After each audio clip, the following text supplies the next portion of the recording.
The argument addressing against the pro-life movement is that pro-lifers have an idealistic idea of the law, and that the law shouldn't interfere with abortions because women will do them anyway, therefore removing the point of making them illegal in the first place.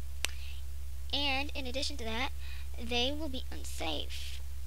Well, firstly, I think it's incredibly idealistic of pro-choicers using this argument.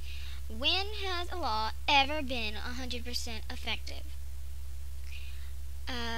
Born citizens still murder one another despite the fact laws are put into place against that. Rape still happens despite laws against that too. Oh, and let's not forget drugs. Should these laws be removed simply because they don't totally remove the crimes I just mentioned? Of course not.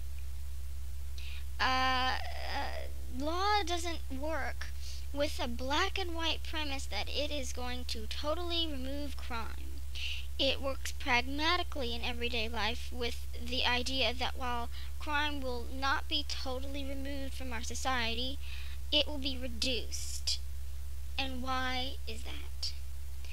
Because through making it illegal, the sense of security in practicing a now criminal activity is gone. So, just as a potential rapist may not want to rape a young girl because he may get thrown in jail and be raped, beaten, or murdered within the prison his or herself, a woman will be a lot less likely, if pregnant, to try an unsafe abortion because of the negative consequences that can come with doing it in an unsafe way.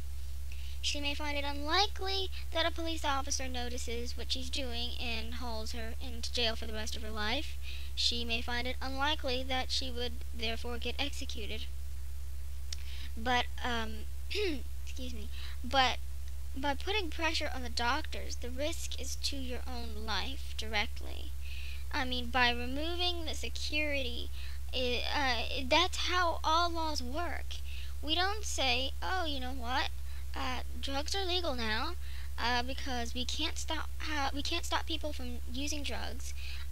Let's make them legal, and you can get them in a clinic, and you can use them in a clinic. So if anything happens to you, you'll receive care, and so you won't die. No, that's not really how it works at all. The practice is illegal, and you do it at your own risk. And the consequences of doing it at your own risk without the protection of the law is part of what demotivates people from doing that practice in the first place.